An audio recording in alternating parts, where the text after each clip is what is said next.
Hello hi అండి, నమస్తే. నేను మీ స్వాతిని. ఈరోజు నేను మీకు బ్రెడ్ రెసిపీస్ చూపిస్తున్నాను. బ్రెడ్ ఏం చేయాలని చాలామంది ఆలోచిస్తారు కదా. నేను ఈరోజు మీకు బ్రెడ్తో ఒక easy bread role, chicken roll అనేది చూపిస్తాను. చాలా ఈజీగా ప్రిపేర్ చేసుకోవచ్చు అండ్ డిఫరెంట్గా కూడా తినొచ్చు. పిల్లలకి స్నాక్ ఐటమ్గా డిఫరెంట్గా చేసి పెడితే బాగా ఎంజాయ్గా తింటారు. కాబట్టి ఇలా చేసి పెట్టండి. నా ఛానల్ మీరు ఫస్ట్ టైం చూస్తున్నట్టయితే ఛానల్ని సబ్స్క్రైబ్ చేయండి.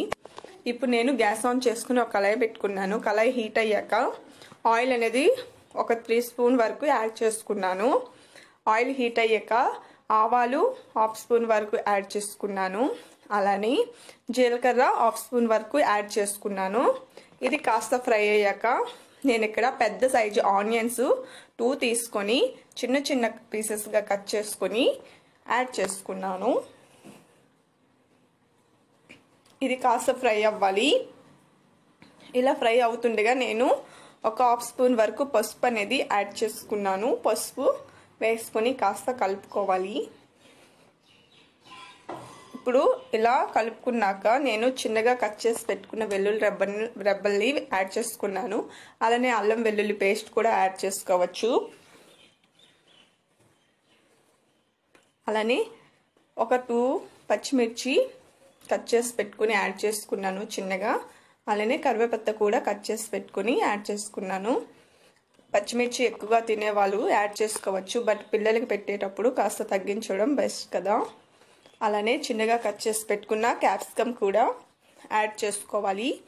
ఇలా మొత్తాన్ని యాడ్ చేసుకొని బాగా కలుపుకోవాలి.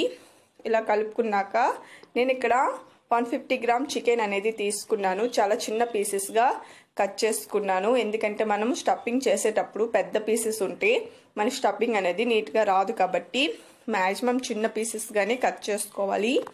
ఇలా కట్ చేసి యాడ్ చేసుకున్నాక కలుపుకొని మూత పెట్టుకోవాలి. ఇప్పుడు తీసేసరికి కాస్త బాయిల్ అయింది కదా. ఇప్పుడు నేను దీంట్లో 1 స్పూన్ వరకు సాల్ట్ యాడ్ చేసుకున్నాను. టేస్ట్కి సరిపడా యాడ్ చేసుకోండి సాల్ట్. అలానే 2 స్పూన్ వరకు కారం అనేది యాడ్ చేసుకున్నాను. యాడ్ చేసుకున్నాక బాగా కలుపుకోవాలి. పసుపు అనేది నేను ఫస్ట్ యాడ్ చేసుకున్నాను కదా, మరి వేసుకోలేదు నేను.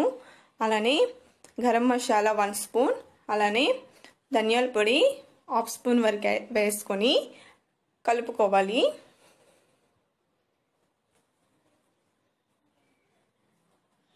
ఇలా కలిపి పెట్టుకున్నాక కాస్త మూత పెట్టుకోవాలి. ఇప్పుడు నేను ఇక్కడ టమాటా అనేది యాడ్ చేసుకున్నాను. టమాటా అనేది ఆప్షనల్ ఫ్రెండ్స్, మీకు ఇష్టమైతే యాడ్ చేసుకోవచ్చు, లేదంటే లేదు. ఇలా యాడ్ చేసుకున్నాక బాగా కలుపుకొని ఒక 5 మినిట్స్ వరకు లో ఫ్లేమ్లో లేదా మీడియం ఫ్లేమ్లో పెట్టుకొని ఫ్రై చేసుకుంటే మనకి చికెన్ అనేది పర్ఫెక్ట్గా కుక్ అయి ఫ్రై అయిపోతుంది. దీంట్లో అయితే ఏం డౌట్ లేదు. చూసారు కదా, నాకు చికెన్ అనేది బాగా ఫ్రై అయిపోయింది. దీనిలో నేను కొత్తిమీర యాడ్ చేసుకున్నాను. యాడ్ చేసుకున్నాక కలిపి పెట్టుకొని గ్యాస్ ఆఫ్ చేసుకొని దీన్ని పక్కన పెట్టుకున్నాను. ఇప్పుడు నేను ఒక 6 పీసెస్ బ్రెడ్ స్లైసెస్ని తీసుకున్నాను. ఈ బ్రెడ్స్ని ఆ సైడ్కి ఉన్న వాటిని కట్ చేసుకోవాలి.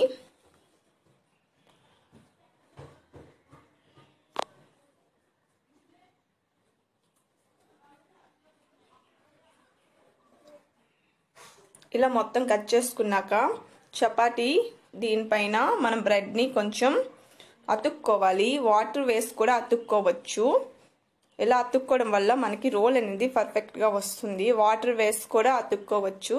అలా అతుక్కున్నాక ముందుగా ప్రిపేర్ చేసి పెట్టుకున్న స్టఫింగ్ని దాంట్లో యాడ్ చేసి ఫోల్డింగ్ అనేది ఇలా ఫోల్డ్ చేస్తే మనకి అవతల పగులుతుంది బ్రెడ్. కాబట్టి అప్పుడు మనము వాటర్ తీసుకొని మొత్తం అతుక్కుంటే మనకి పర్ఫెక్ట్గా బ్రెడ్ అనేది రోల్ అనేది స్టఫింగ్ బాగా వస్తుంది. వాటర్తో అతుక్కోవాలి, లేకపోతే మీకు స్టఫింగ్ చేసిన బ్రెడ్ అనేది అస్సలు రాదు. నేను ఏ విధంగా వాటర్తో అతుక్కుంటున్నానో ఆ విధంగా చేతులు తడుపుకుంటూ అతుక్కోవాలి, లేకపోతే మనకి బ్రెడ్ రోల్స్ అనేవి అస్సలు రావు. ఇలా మొత్తం నేను ప్రిపేర్ చేసుకున్నాను.